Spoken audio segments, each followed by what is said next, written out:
Jodhpur range के साइक्लोना team के अनवरत शोध साधना और तपस्या का सकारात्मक फल लगातार समाज को मिल रहा है।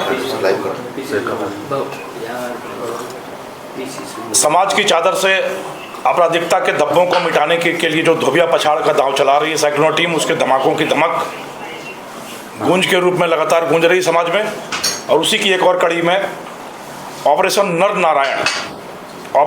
नारायण चलाकर 50,000 के इनामी कुख्यात वांछित अपराधी बद्रीराम पुत्र गंगाराम को कल ओसिया इलाके से गिरफ्तार कर सकने में पुलिस को सफलता मिली है।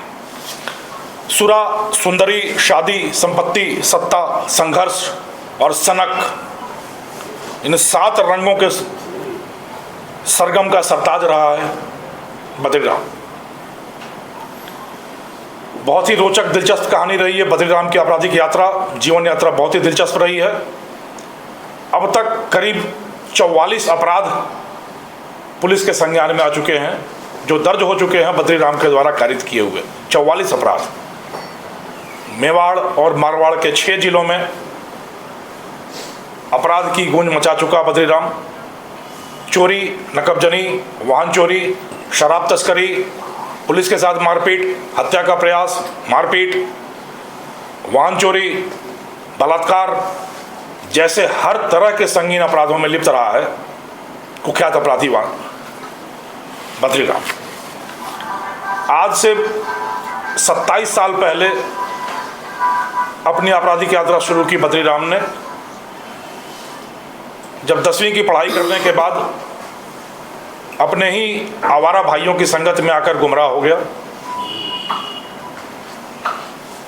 और जल्दी पैसे कमाने की धुन, परिवार को समृद्ध करने की सनक जगी।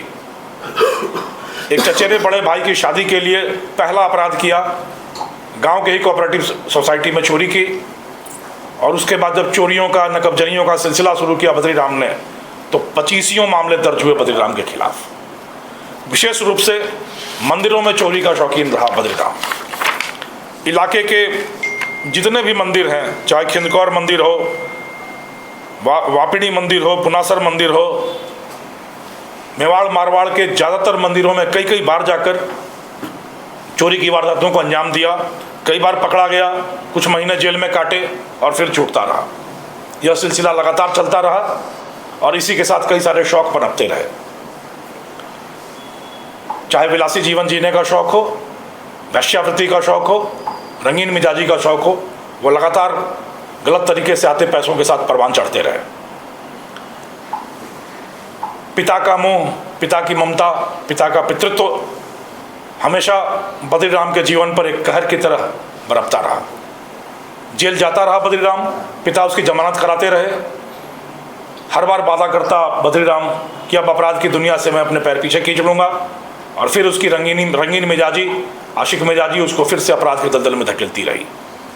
जब चोरी के छोटे मोटे पैसों से शौक नहीं पूरे होते रहे तो शराब तस्करी की दुनिया में कूद पड़ा बद्रीराम।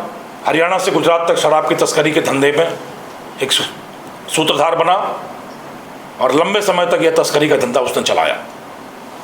इसमें भी पकड़ा गया, जेल गया, और जेल जाकर मन इतना बढ़ा कि जेल की दीवारें तोड़कर भी जेल से फरार हुआ।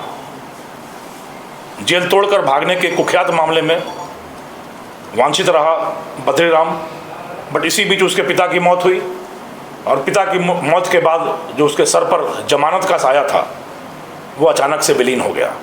भाइयों ने मुंह मोड़ा तो ससुराल का पक्ष थामा बद्रीराम ने, और खनन के धंधे में, ससुराल पक्ष की मदद से खनन के धंधे में लग गया। खनन के धंधे के साथ ही लगातार खूब पैसे आने लगे। जब पैसे आए तो सत्ता सुख का मोह जागा, सत्ता लिप्सा जागी, और गांव के सरपंची के चुनाव में इसने अपनी मां को खड़ा किया। ज़्यादा सफलता तो हाथ नहीं लगी, पर सत्ता का मोह बढ़ता गया, और उसी चक्कर में शुरू हुआ सत्ता संघर्ष का सिलसिला। दुश्मनियाँ बढ़ती गईं, और उन दुश्मनियों से ज़्यादा आगे बढ़ती रही आशिक मिजाजी, रंगीन मिजाजी। महिला मित्रों का अंबार लगा दिया बद्रीराम ने, और लगातार रंगीन मिजाजी के किस्से बनाता रहा। इन्हीं किस्सों की जद में बलात्कार और पॉक्सो का एक मुकदमा दर्ज हुआ 2023 में, और तब से फरारी काट रहा था बद्रीराम। विडंबना देखिए कि जो आदमी मंदिर में चोरियों का शौकीन था, मंदिर में जाकर अपराध करता था, अब वो उन्हीं मंदिरों में और मठों में जाकर साधना और शोध में लिप्त हो गया और शांति और सुकून की तलाश करने लगा। फरारी के टाइम में करीब 8 महीने बद्रीराम ने बागेश्वर धाम में काटे, पर्ची निकलने का इंतजार करता रहा, शांति की तलाश करता रहा। वृंदावन की मंदिरों में खूब खाक छानी, और अभी पिछले 1 महीने तक कुंभ में धुनी रमाकर बैठा रहा बद्रीराम। पर इस समय सारी साधना और तपस्या पर हमेशा बद्रीराम की विषय वासना भारी पड़ती रही, और हर 1-2 महीने में वो अपनी महिला मित्रों के चक्कर में जोधपुर के इलाके में आता रहा। साइक्लोनर टीम महिला मित्रों के ऊपर निगाह रखकर लगातार कोशिश करती रही। करीब 2 दिन पहले फिर एक महिला मित्र से मिलने उटाम्बर इलाके में आया। जब भी महिला मित्र से मिलने आता था तो इसकी सनक यह होती थी कि खूब बढ़िया कपड़े, जूते, चश्मा और धुली धुलाई लग्जरी गाड़ी लेकर ही जाता था। तो जब उटाम्बर की महिला मित्र से मिलने गया तो उस समय इसने ओसियां इलाके के एक वर्कशॉप में अपनी गाड़ी अच्छे से धुलवाई और गया। वह महिला मित्र बीमार मिली तो दूसरी महिला मित्र के चक्कर में घूमने लगा। साइक्लोनर टीम को यह आइडिया लग गया कि गांव की टूटी फूटी सड़कों पर घूमते हुए गाड़ी धूल धूसरित हो रही है, तो अगली महिला मित्र से मिलने के जाने के पहले ये जरूर फिर गाड़ी धुलवाने आएगा। और वहाँ हमने अपना जाल बुना और शिकार अपने आप जाल में आकर, आप देखेंगे वीडियो में कि बद्रीराम फिर अपनी गाड़ी की धुलाई के लिए उसी वर्कशॉप में आया और वहाँ साइक्लोनर टीम के हत्थे चढ़ गया। तो यह कहानी है कि किस तरीके से एक आदमी गलत पैसे कमाता है, गलत पैसे से गलत आदतें लगती हैं, वह गलत आदतें गलत सोहबत में ले जाती हैं, और वह गलती का गलत दलदल जो है वह फिर छूटता नहीं, और अंत में जो मंजिल बनती है, जो मुकाम होता है, वो जेल की सलाखें ही होती हैं। बद्रीराम उस चीज़ का एक बहुत बड़ा ज्वलंत उदाहरण है, जिस व्यक्ति ने पिछले 25 साल में 44 अपराध किए, बार बार जेल की यात्रा की, पर कभी भी शारीरिक विषय वासना का मुंह नहीं छोड़ पाया, और एक बार गलत तरीके से पैसा कमाने के बाद कभी भी सच्चाई के रास्ते पर वापस आरूढ़ नहीं हो पाया। लगातार अपराध की दुनिया में रहा, और अब अपने अपराधों की सजा, प्रायश्चित जेल की काल कोठरी में करना नियति है बद्रीराम की। मैं उम्मीद करता हूं कि बद्रीराम की कहानी से आज का युवा वर्ग एक सीख लेगा, एक सबक लेगा, एक पाठ पढ़ेगा कि अगर कुछ भी जीवन में हासिल करना है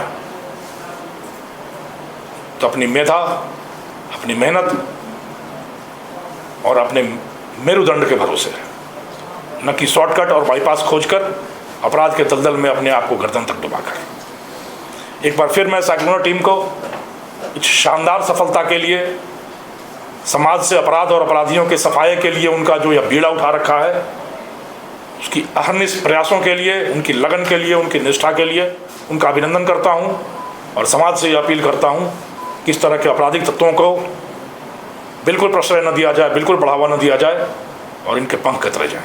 धन्यवाद। सर, इसके पास से कुछ